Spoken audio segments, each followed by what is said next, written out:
Welcome back everybody to the channel. Today we are checking out Rust Basics for Beginners, and we're going to go through a few things, tips, tricks and ideas on how to start the game. So the first thing we want to do is find ourselves a decent server to play. My recommendation is go to the community tab, avoid the official tab and find yourself a decent server. Most of these will have a description of what they kind of entail when you click on them, and you can see, you know, what the wipe times are like, single, duo, or trio, as you can see there. I'd advise aiming for one of the maps that are a single, duo, or trio. A lot of them will be one of the three. It's a lot easier to learn the game when you're not facing massive raids like you will do on the official servers.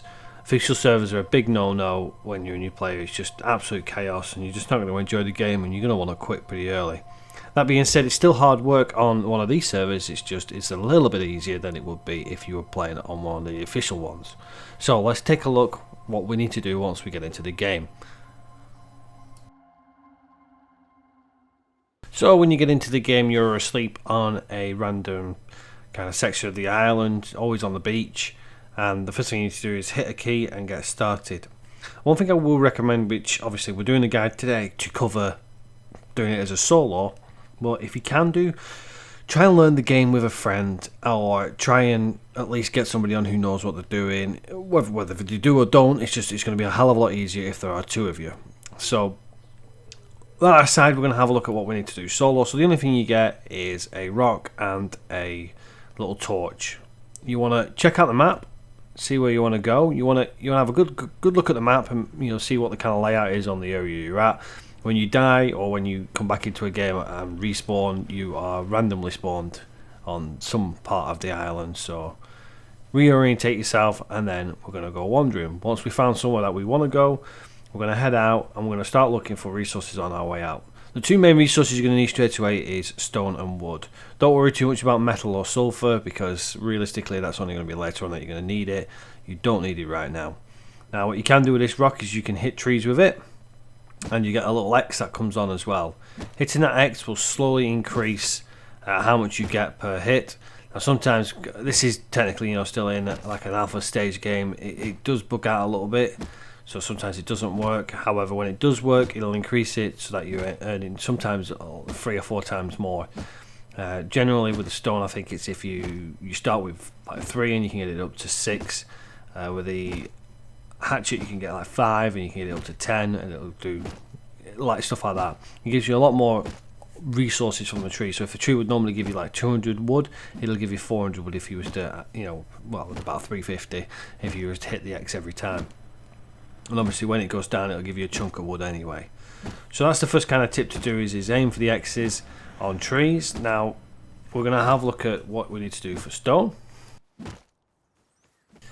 So these aren't stone nodes here, but just to cover all bases really, there are 3 types of these rocks. This one's a sulfur one, the one next to it is a metal one, and hitting them you get these little light things, like shiny bits on them. If you hit that, that's what doubles up what you get and increases as you go.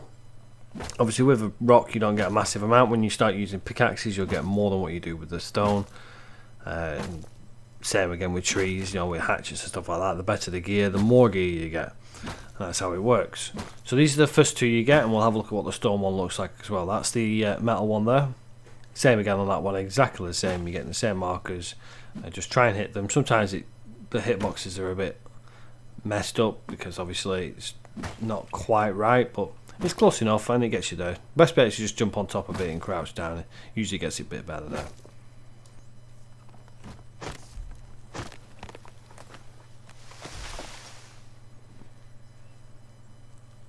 So this is what our stone looks like. As you can see, it's pretty much the same as the other two, just a different colour basically. However, it's got exactly the same traits as the other two. You hit the little marker and it will give you more stone. Now, you want to be gathering, as I said, stone and wood mainly. You want to make sure you have enough to build the base you want to build when we come to building it. And we'll have a little small design there to help us. And we also want to make sure that when we actually can create our tools, that we have enough to create more tools if we need to, if we run out of them, because they only last for so long. But bear in mind, the last thing you want to do is just fill your inventory with goods, any kind of goods, because obviously if you start getting ganked here, then you're going to lose all that and you're just going to be going in a vicious circle and not really getting anywhere. So the next thing you want to try and do is gather yourself some food as you're going around. The best place for that is obviously the forest, because you get these mushrooms about, and continue your gathering as best you can. And keep up your little orange bar, which is like your calories. Make sure that stays up, because as that goes down, you're going to start struggling and you'll lose health. And as soon as you possibly can, let's start building some tools. So there's a couple of things you need to be getting on with now. Food collection, as mentioned. So if you're in the area as stated, the foresty area, then you've got them mushrooms that you just saw me pick up. If you're in the desert area, you've got the cacti, which obviously have the cacti flesh. Now they're not as good, but they provide you with a good water source, so they're great if you want to get your hydration up. And there's a few other bits and bobs. There's like little containers around that you can spot food as well. You've obviously got the shopping malls, supermarkets even, or the gas stations, which you can gather your food from. But the easiest way is obviously these little mushrooms we're picking up here. So this here is an example of the supermarket, and you can see the little chests that will be about in the 2 seconds. We get some ammo, something to defend ourselves with. Always handy to have. If you haven't already done so, then something like that. But I mean, the axe does well at this low level anyway. But yeah, you want to be scouting around looking for something like this little crate here that usually has food and water in it, which is handy days. Gets you to survive another day at least, on your food side of things at least anyway. And you just want to be scouting around as best you can, looking for them, any crates or anything like that. A lot of these buildings also have little rooms off the side.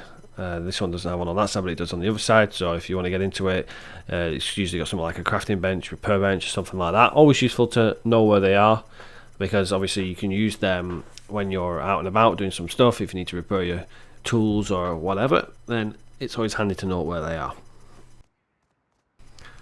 So we're jumping back and forward a little bit here as to how you're doing things, but I want to kind of show you how things are, and then we'll go quickly over at the end the kind of rough order you want to be doing it. But one thing you want to take note on is these little nodes there that you can pick up, but these here.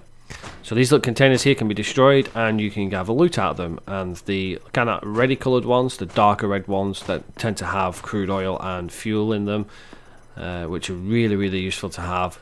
Especially at later levels, and you get little bits and bobs like that where you can see under the water and various other stuff. Some of the stuff will be useless until a later date, so you can just put it to a recycler and get it for some decent things that you can use. So I just wanted to point that out, because them containers are really useful, and they spawn throughout the world all over the place, especially underneath the power pylons, and they are random what comes into them, so it's just a case of just finding them and digging them as best you can. And obviously it's got the decent stuff that you can use in it, so it's always worthwhile getting them, so make note of that. So the other thing you want to be trying to do as you're going around is collecting these little hemp plants. They give you cloth, and they give you hemp seeds as well, which you can replant to grow more hemp. They look like this little thing here. Gather them whenever you see them, because you're going to need them for clothing and etc etc. And you can do it with like bows and stuff like that as well. There's plenty of things you can use cloth for. Always handy to have. Always handy to keep them little seeds as well, so you can plant your own by your base. Now, the last thing I want to check up on is the base, and some kind of like simple design that you can have to start off with, and some little tips to go with it as well. So let's move on to that, and then we'll recap on everything. So you want to try and find yourself a nice little quiet area to build a base, and the way you build a base is by building a little build plan, a little blue thing, and then you're going to have to place a foundation. Now, the best thing you want to do to start off with is building 2 square foundations and a triangle foundation, which you can do by holding the right button and then pressing the left click on which item you want. And then you want to just put the walls around it as such, so you can block it in. And then you're going to want to put a door on one end, which I will show you once we gather some more materials. And here we go, some more materials, so we can finish this build off. So just placing walls all the way around, and then you want a little doorway on both sections of the triangle, there and here as well. And then you want to build yourself a door, which you can do from the crafting menu, the queue, or in the quick crafting there. And you want to place the walls, the ceiling on as well. Don't forget about the ceiling, it's quite important, because if you forget about that, they'll just jump inside it. Place the ceiling on like so, so it's nice and secured. Don't forget your triangle ceiling at the top of that one. And then you want to place the door in as well. Now it's a little hard to see because it's pitch black, but we'll just get a glimpse of how the door's placed on. So apologies for the darkness, but as you can see, the little inner door of the handle's on the inside of the door from that little blue highlight there. That means that when the door opens, it'll block the secondary little passageway. And make sure you build yourself a little lock so you can lock it, but don't build yourself a key. You're going to need a key code at some stage, but you just want to place a lock on the door when you get that. Make sure you lock it, which is by holding the interactive button and clicking lock. That'll stop them from coming in, but as you can see, you can slide around the door quite easily and get yourself out. So that's the basic design. You want to now get that upgraded to stone as quick as possible so that you've got a bit more of a secure area there. So as you can see here, that's me with a lock, and it's all locked and done now, so we're a little bit more safer. So one of the other things worth mentioning is you do get other animals in the area. So you get like boars, they'll attack you when you attack them. You get birds, they will just attack you.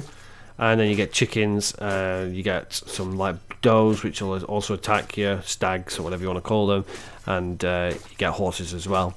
Now that is also another great food source, but what you want to do is you want to kill them, and then you want to get yourself a sharp object as soon as you can, a bone knife if you can't do anything else, or some sort of like machete that I've got here, because what that'll do is it'll greatly increase the amount of stuff you can gather from them. So you'll get more cloth from like the chickens, as you can see here, more meat, more bone fragments. All these things are really useful to do, so make sure you try and do that, and make sure you try not waste it. At first, if you haven't got something, your axe will do absolutely fine, and it'll get it done there. So with that done and dusted, we just need to do a bit more of a recap in kind of a chronological order of what you need to do. Now that I've shown you all the different fundamentals, now obviously sometimes it's not possible to do it in the order, so you want to kind of try and base it along that idea, but then obviously adapt it to the situation when you get it. So the first thing you want to do is you want to get yourself some form of hammer or a hatchet such as this here, and a pickaxe. So obviously you're going to use your stone to break down your rock to break down the trees and stones until you gather enough resources to get that. You then want to push for as much wood and as much stone as you can, and try and build the base sooner rather than later. If you get the base done first, then obviously you're in a bit more of a secure situation where you can gather easier. Secondary obviously is gathering any things you can find in the barrels or in the crates around, but that is just a secondary as you pass him. Another main point to do is obviously gather your cloth from your hemp fibres, and obviously your food sources as well, like your mushrooms or anything else that you spot around the area, animals, etc. And then you just want to keep pushing on building that base up so you've got it all fully secured for stone. And then the last thing I want to quickly show you now, which is a very important thing, which is why I've left it last, is the ways you keep your base intact. So you'll see here as we get into the base, there's a couple of things I've placed in it, a couple of very important things. And again, that's just showing how the door works as well. Sleeping bag. Sleeping bag is your spawning area, obviously your chest and your tool cupboard. Your tool cupboard is extremely important. It basically places a little protective area around your base. It doesn't protect you from damage, but what it does is it protects you from like a decaying process that's in the game. You need to fill that up with your stone, wood, and as you start putting metal objects in, like metal doors and stuff like that, you'll have to put metal fragments in.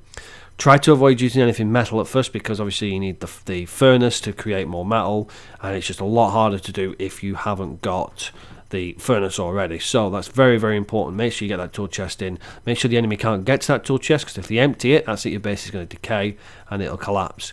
Again, I'll just reiterate, make sure the door is locked as well. It isn't locked by standard, so people could just walk in and take it anyway.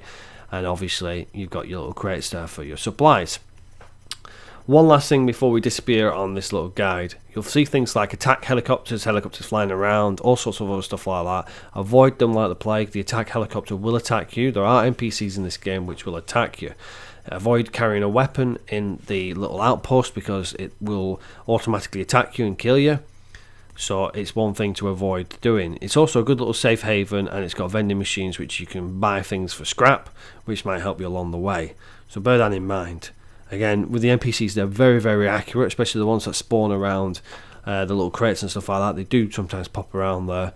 They tend to have some good stuff on them sometimes, so it's worthwhile taking them down if you've got a means to take them down.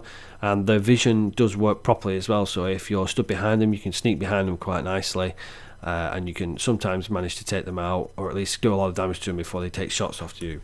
But they are very, very accurate, so make sure you're ready for that. So that's it for this little guide here. It's just something simple to get you going on Rust. If you'd like any more information, advice, or anything like that, then please let me know in the comments section and I will cover it in a later episode. I will start doing some base designs and base builds if you're interested. So if you want any ideas, or if you want to see if it will work in the real world without trying to do it yourself, then let me know in the comment section below. And if you haven't already done so, hit that subscribe button and hit me that thumbs up if you've enjoyed this video. Until next time, everybody, take care for now. Bye bye.